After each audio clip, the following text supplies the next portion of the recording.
won't. There we go. Okay. So, God is good. God is good. Even in the difficult times, God is with us. In the good times, God is with us. And God will always be God. And just want to say that there's been a real answer to prayer for some people in our church. We've had 2 people who've had issues at home. Well, not really at home, from neighbours.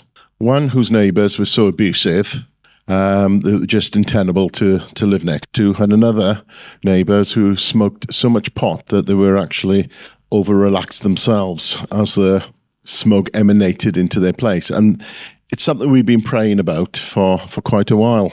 And I found out that one lot of neighbours have moved out. Apparently they haven't even sold their house yet, but they've moved out. They found somewhere else and they've moved, which is an answer to prayer. And the other one, the landlord has got rid of the tenants who are causing problems as well. So, and actually cleared the house and apologised and said, right, they're going to be more cautious of who they let in. So praise God for that. And Barbara and I know what it's like to have neighbours who are... we prayed against some neighbours we had for 3 years, and one day a van turned up and off they went. There was not only just rejoicing in heaven, was there? So, and the difficulty is staying calm yourself while all of this is going on, because I can guarantee you will have some horrendous thoughts against your neighbours while these things are going on, because they do drag you right down. And, we need the strength of the Lord for things like that. Yeah. You've had 3 years of it. Yeah. Because been there. Yeah. We even had people shooting pellets at our window and smashing the glass and all sorts of nasty things. And we're not going to that because that was the past. And we've moved on, we've moved forward, and we praise God for that, And when we stay wholesome and clean and whatever and still seek God through it, it's amazing. He does answer prayers. Sometimes a bit longer than we'd like, but things have to be in motion for things to happen, but we just want to thank God for that. Okay. Well, this morning we're talking about leaders, and there we go. So you may be wondering why I've grown my hair. It's because of what I'm preaching to this morning, so need the strength to get through it. Okay. But God's doing a great thing, isn't he? He's doing a new thing. When you mentioned about Iran, there was a news clip came out this morning. There's between 1.5 and 1.8 million people in the streets of Iran protesting. They're fed up with the regime. They want something new. They're fed up with the way they've been treated, and they're fed up with the oppression. And there's another thing I read. Apparently, the daughter of the head of Hezbollah has become a Christian because she was fed up of the life that she's had, living in terror, fear, and nastiness, and thought there's got to be more to God than what she's been brought up with. So how true that is, I don't know. But there's more and more stuff coming through at a rapid rate of people turning to Christ. People are just fed up with the way things have been. They're fed up with everything and now searching the truth. And now's the time that we stand up and we share the gospel, and we share what we can. And you will have people laughing at you, but they're laughing with Satan laughing alongside them as well. So we've got to show them the truth and the way ahead. So we're looking at leaders, and leaders don't always get right. So we're going to look at Sampson. Okay. Sampson was the last of the judges. And depends how you look through the names of the judges. They'll say he's either the 6th or 7th judge, because there was 2 who ruled together. So that would make 7. But in succession, he was the 6th. The 6th and the last judge. And we read about Sampson in Judges, chapters 13 to 16. And I'm not going to sit here and read 3 chapters to you. Okay, it will take me forever, and you would have gone home by then. But I just want to set the scene. So I'm just going to read a few verses from chapter 13. And the people of Israel, again, did what was evil in the sight of the Lord. When will they learn? Okay, so the Lord gave them into the hand of the Philistines for 40 years. Then there was a certain man of Zorah, of the tribe of the Danites, whose name was Manoah. And his wife was barren, and she had no children. And an angel of the Lord appeared to the woman and said to her, Behold, you are barren and have not borne children, but you shall conceive and bear a son. This has happened a few times in the Bible, hasn't it? And therefore be careful and drink no wine or strong drink, and eat nothing unclean. So straight away, there's some important rules have gone in of what to do.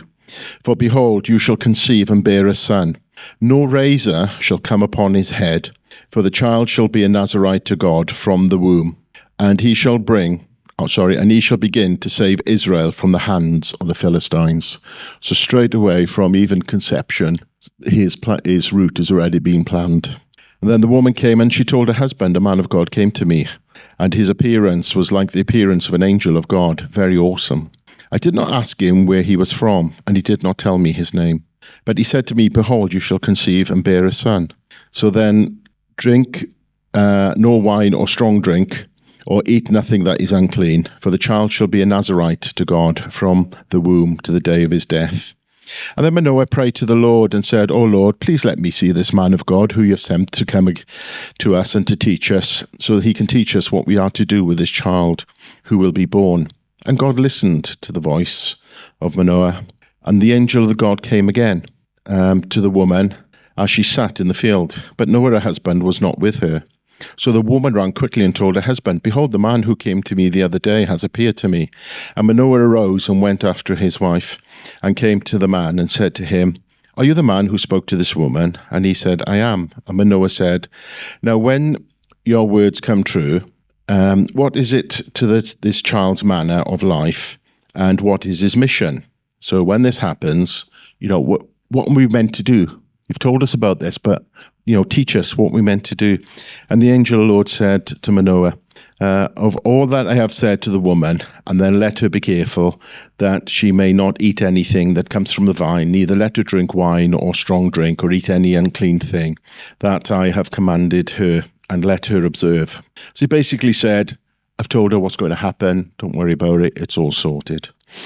And then Manoah said to the angel of the Lord, please let us detain you for a little while and prepare a young goat for you.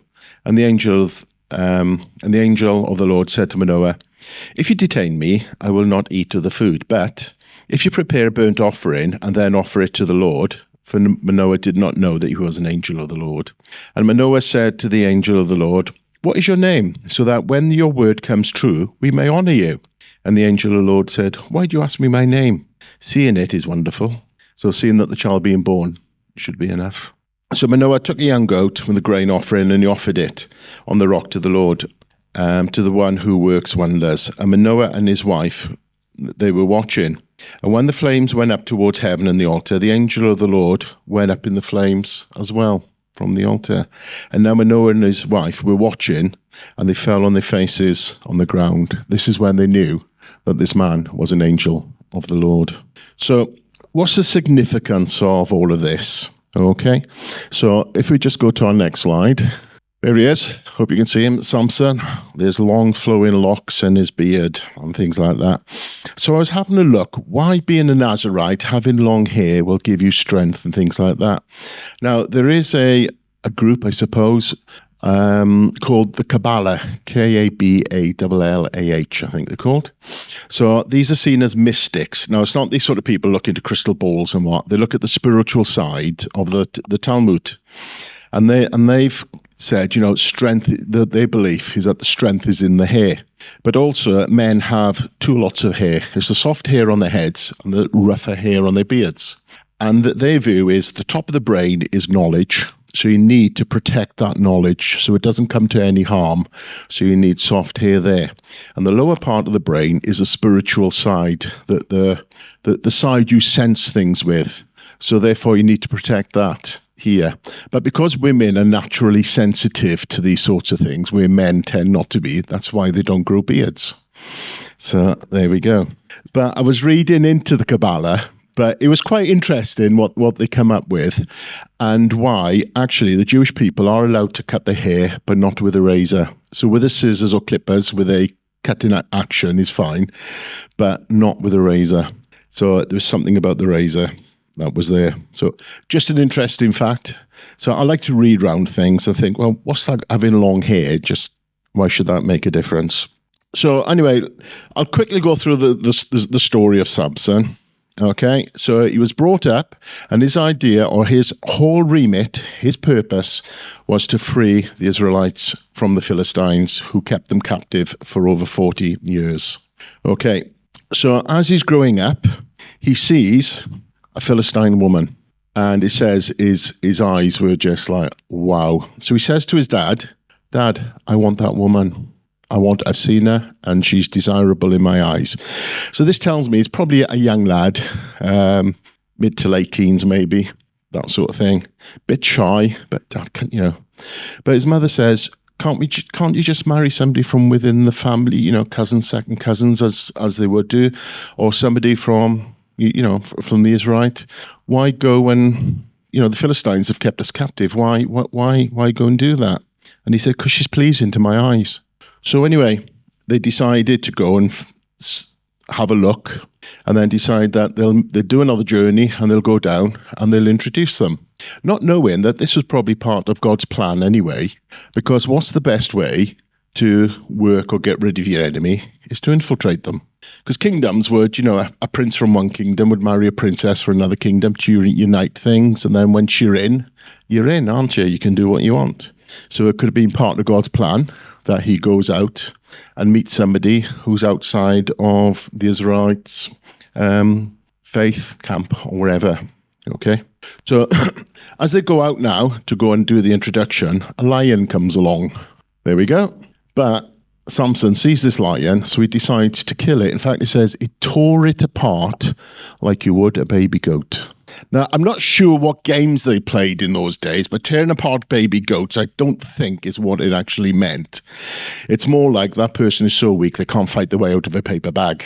So it should be easy to tear apart, but a whole big strong lion he tore apart. But nobody knew he did this.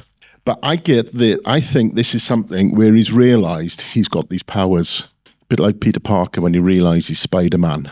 Yeah, wow, I can do this, I can do that, yeah. I think this was a moment of reckoning, okay? I've got this strength, I've got this capability, I've got this ability. So anyway, another thing that he does, and I'm just skipping through a few things here, so I'll allow you to read it. It's only 3 chapters. But another thing that he does then is that he sees a dead lion, and there's bees who have set up a hive inside the lion, and there's honey in there. So he pops over. I have no idea why people do this.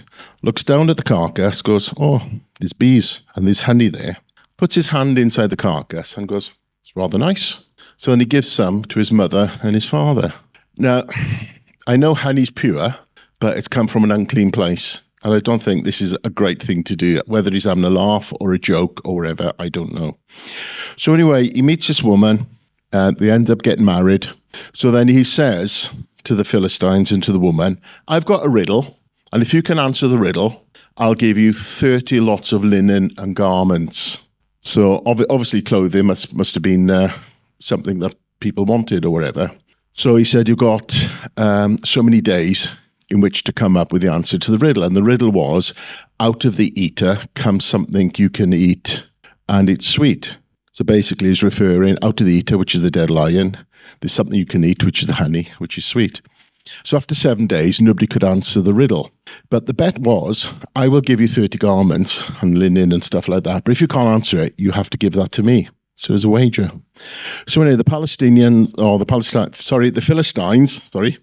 Philistine people were saying to her, because she's a Philistine, can you find out what the answer to the riddle is? Because, there's a lot resting on this and we haven't got a clue. So she goes up to him and she goes, Sampson, darling, you're looking rather lovely today. What's the answer to the riddle? So he's not going to tell her. She goes, but if you love me, sweetheart, give me the answer to the riddle. Come on, tell me. So he keeps refusing to tell her, to the point that she goes, if you truly loved me, honestly, you would tell me what the answer to this riddle is. And if you don't tell me, that just proves you don't love me. Have you ever had friends who ask you to do something that isn't quite wholesome? Can you go and do so-and-so for me because you are my friend? And I turn around and go, well, if you're my friend, you wouldn't be asking me to do that, to be honest with you. But no, he was in love. So he told her what the riddle was. She then goes, straight away, back to the Philistines and tell them. So he loses the bet. He then turns around and says do you know what he calls her? He calls her a heifer. Refers to her, you heifer, I can't believe you've gone and told, and it's all written in the Bible, I'm not making this up, check it out. You're all going to go home now, aren't you? Judges 30, is he right in what he's saying? Okay, so she's pretty miffed, he's miffed, her parents are miffed, so she storms off home to mum and dad. He then thinks, I've got 30 lots of garments to try and find to give to these people because a bet's a bet. So he goes out and kills 30 odd people, strip their clothes and hands them over. Easy pickings. I can kill a lion, 30 odd Philistines. It's my job anyway. So then she goes back, and then there's a bit of a hiatus period. So then he goes back and he wants his girl back. And the father says, you're not having her. He goes, why not? He said, well, you called her a heifer. We thought you didn't like her. So we gave her to your best friend, your companion. Great. Because that's what they did in those days. So off he goes, pretty miffed. He realised now that he's been duped, this, that, and the other. So then he gets these foxes, ties their tails together, puts a lit torch, and sends them off into the Philistine fields. Burns all their crops, any houses and things like that, because foxes are going to be running like mad when your tail's on fire. And off they go, spreading all. It's quite horrendous, isn't it? Okay, so the Philistines are now upset. They're upset with her. They're upset with him because he's angry because the father wouldn't give the daughter back to him and sent him off. Can you see a web is being spun here? So they then decide to burn the father and the daughter in their hut and burn their own house. So everything's now gone. He then decides to go, right, this isn't working out, goes to Gaza. He sees a prostitute and does what people do. And then he meets Delilah. There's a song about that, isn't there? So then he meets Delilah, who then he falls in love with. Again, another Philistine. Some people never learn. And she wants to know the secret of his power, because the rest of the Philistines go in. They know about Sampson. They know what he's there for. So he then starts tricking her. And he said, the only way I can lose my strength is if you get some wet bowstrings and tie my arms. I have no strength. I can't do anything. And she said, oh, okay. How this plays out, I don't know. But anyway, he gets tied up with these wet bowstrings. Then there's the Philistines laying in wait to get him. And then as they get close, she goes, Sampson, the Philistines are upon you. And he breaks these strings, just like the thin string. And then he goes and he sorts them out. So then she says, I can't believe you've done this to me. You've made me look really bad in my people. If you love me, I thought, here we go again. If you love me, please tell me what is the secret of your strength. He said, he said, sorry about that. I was having a bit of a laugh. If you use fresh ropes, clean ropes that have never been knotted or used, then that will get rid of my strength. So off she goes. She does this. And then ambushed again. Sampson, the Philistines are upon you. So he breaks these ropes, again, like this string. So anyway, he goes and he sorts them out. And then, Sampson, if you really love me, because you're making me look really bad amongst your friends, if you truly, and I thought, here we go, what's your strength? So he says, well, if you plait my hair and you tack it down, I can't get up, I can't move. So this happens again. Sampson, the Philistines are upon you. So up he gets, pulls all the webbing of hair and all the tacks and everything, and then he goes and he sorts them out. And then this happens a fourth time, till eventually, I was going to get there, he tells her about his hair. So then she cuts his hair, he gets attacked, thinks he can sort them out, but it mentions when his hair was cut, this is when the Spirit of God left him. So this is when the Spirit of God left him, he said. He had no strength, so now he was captured. They blinded him. Okay, so that should be on the next thing. There he is, he's blinded. His hair's starting to grow in this one bit.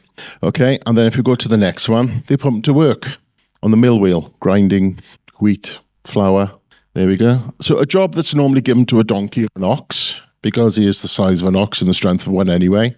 So now he's gone from being the Nazarite, whose God has set apart, who's given super strength.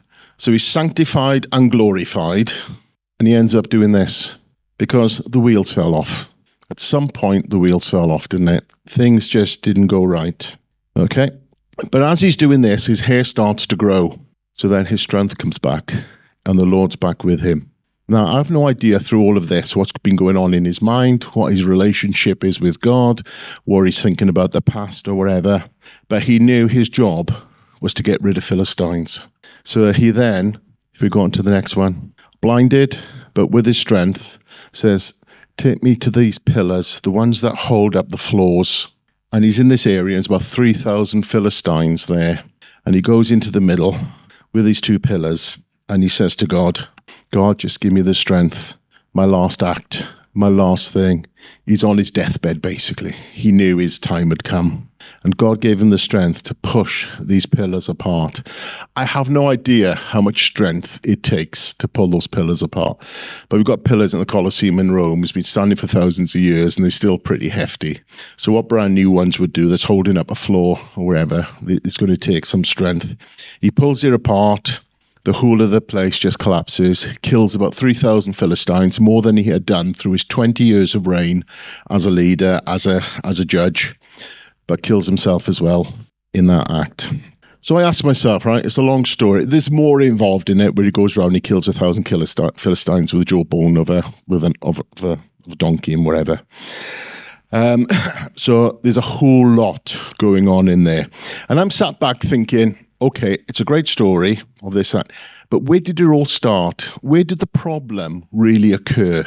Was it him, young lad, got all his strength? Is he showing off? Look what I've got. You know, when you see some young lads that they go out and they've just been to the gym and they're giving it, you know, look what I've got. I've never been there. Okay. Strutting his stuff. Look what I can do. Is he like doing that? Is it a bit, you know, juvenile? Is it this, that, and yeah, having a laugh? I've got these. And sometimes when you've got something great, you run with it, don't you? And we've seen that so many times in people's lives. Did it start with relationship? Did it start with parents? Did it start with girlfriends, wives, or wherever? I think it started right at the very, very, very, very beginning. Okay? And I think it started right from the beginning where Satan and his hosts were cast out of heaven. And why do I think that? Because when you look and you read something, I always look and read. I come from an angle. I think, what do I want to get out of this? And it's like Barbara and I will go on holiday, and she will swear we've been on different holidays. She'll go, oh, it was great, it was fantastic. And I'll go, oh, I'm so happy with the food, especially the price they're paying for it. I wasn't, you know, the weather could have been a bit better, it could have been a bit cooler, could have been a bit dry. And she goes, for goodness sake. So it's only happened every holiday, isn't it? Yes. Okay. But you look at things from a different angle, different perspective and wherever. And really what happened in heaven, from my perspective, is that heaven is an amazing place that we all want to go to. Yeah, it's going to be great. We're going to be free from all the problems. We've got cares, worries, aches, pains, and calories. So something that we aspire to, working our way to, storing up our riches for. And we don't get a full picture of heaven, but we know there's many rooms. It's like a giant mansion, paved with gold, precious jewel, everything you could ever wish for and more. But for Satan and his hosts, it wasn't enough. God, you've given everything in heaven, but sorry, God, but it's not enough. I want more. I want something else. I want it different. In the sense, Satan wanted to take over. He wanted to do things differently. So in a sense, God was not enough. So he cast him out. So what does Satan then do? Okay, God's perfect creation, Adam and Eve, everything in the garden, everything you could think of. The lion laying down with the lamb, talking to the animals, all the food you want. Don't have to wear any clothes because it's not cold. You're not going to get sunburnt. Doesn't matter if you like the cool or the heat. It's perfect. We don't need any. We don't have to even weed the garden because there aren't any weeds. We don't have to do any. Everything's provided. We can just go and pluck fruit off the tree. We can, we can have all the animals around us. You know, people are happy stroking their cats and dogs, and the odd people who like the lizards, snakes, and spiders. But it's all around. And then Satan comes and says, what about the tree? You've got everything. God's not enough. I want that. Satan wanted something in heaven. He says to mankind, go on, have that. God's not enough. You want that little bit extra. You've got everything. You need nothing, but you just want that little bit more. So there we go. Adam and Eve. There you go. Satan. I don't think Satan would look like that, actually. He'd probably be quite charming looking. Salesman, dressed up. Yeah. So you've got everything. God's given you everything you want, but just have that little bit more. Well, it didn't work out well, did it? Okay. And then we can have a look further on, if we're going to the next one. There we go. There's the Exodus. The Israelites moving out. God showing them the way. Giving them his own version of sat-nav. Follow this. All the information's in the cloud. You like what I did there? Yeah. He was there before us. Yeah. God gave them a way, gave them a direction. Gave them everything they wanted. Taken them out of slavery. Crossed the Red Sea. Fed them. Made sure they're okay. When Moses is away, what do? Next slide. There we go. We'll have a golden calf. Why not? Because God's not enough. We want just that little bit more. A little extra thing. Yeah, our God is a jealous God. No other gods before him. He's given us everything we want. But are we any different? Is God enough? We're told in the Old Testament, have nothing to do with witchcraft, spirituality, fortune telling, reading palms, crystal balls, have nothing to do with star signs and this, that, and the other. Has everybody stayed away from it? I don't know. Only you know. You don't need it because God's enough. You don't need to know what's happening tomorrow because God's already sorted that out for you. He tells us, don't worry about what you're wearing or what you're eating. I'll sort it out. The birds in the air, don't worry. Why should you? He is enough. Next one. The rich young ruler. I followed all the rules. I follow all the commandments. I believe in this, that, and the other. But I want what you got. I want it. I'll just sell up everything. Sell up everything. Everything you got. Everything you've earned. So all the power, all the titles, all the money. Sell it all up. He walked away an unhappy man because God wasn't enough. He just wanted a little bit more. He wanted God, but I've got to sacrifice all of that for that. It's not enough. It's not enough. One of my favourite stories in the Bible, David slaying Goliath. I like that one because normally when you see it, David's like 3 miles away from Goliath. But it says in the Bible, you know, when the fight came on, David ran towards him. David, no armour, no combat training, a sling, which is a piece of leather with a little bit of material in the middle, and a couple of stones, runs towards a highly trained man. Because he knew, and he said, you know, what he hated was the fact that Goliath was dissing God. And he goes, how dare you diss my God? So for David, God was enough. He didn't need armor. He didn't need training. God was enough. And his outcome was good. He had a good outcome. He slew the giant. He slew what everybody else was afraid of, running away from, because God was enough. Next one. Who's that? Anybody know? Can anybody guess? It's not a riddle. Don't worry, I don't need any linen or clothing. I'm doing fine. Okay. So again, a lot of people would think Abraham, Moses, or something like that. It's actually Job, but you don't see Job like that, do you? When you see Job, you normally see somebody covered in spots and lumps and scraping pus out of wounds with broken pottery. Oh yeah, I've read it. But this is Job, because Job had always said, God is enough. He'd lost absolutely everything. The people that he loved, he lost everything he'd worked for. Probably even more than what the rich young ruler had, maybe. He lost it all. But guess what? God was enough. He didn't want any more. Even through all of this, God is enough. The guys on the cross, one mocked Jesus because he didn't care. Because what Jesus was offering, what Jesus was about, wasn't enough. But the other one turned around and said, I believe who you are. God was enough. And what happened to him? What did Jesus say? Tonight you will be with me in paradise. Can you picture this? This guy who's known Jesus or God for a minute on the cross, or however long they were there, turns up to heaven, kind of, you know, and the angel will be there going, okay, and you're not really expecting you. So hang on, let me just go and get the supervisor. Okay, we've got somebody's come here. We don't know much about him. Okay, so tell me, what's your doctrine and faith, and you what? What's your knowledge of, you know, maybe apologetics, homiletics, hermeneutics, biblical theology, the Talmud, the Torah? Sorry. So why are you here? Because the guy in the Santa Cross said I could be. I believed in him, and he said I could be. It's not through works, it's not through anything, it's through belief. Because at that moment, God was enough. Probably his last day in breath, God was enough. He got a good outcome. When we look at the next one, Jesus being tempted in the wilderness. He was offered some great things, wasn't he? Ooh, enough to make you, especially when you're tired and you're hungry and you're on the low ebb. And you offer Jesus this, and that. And Jesus answered, it is written, it is written, it is written in the word of God. And we know, you know, God is the word. It's God's word. It is. What's written is God. That's it. Because God is enough. I don't need this. I don't need that. It is written. It is written. And this is the trouble with Sampson. And this is where all went wrong. He was, like I said, born as a Nazarite, was there as a judge. He was supposed to be the ambassador, the pinnacle, the person you look up to then take the Israelites away from the oppression of the Philistines. But with everything that he had, all the glory, all the strength, maybe the good looks, women, whatever, took his eye off because God wasn't enough. And he ended up blind. He ended up, I don't know how long he was on the mill for. I knew it was a long time.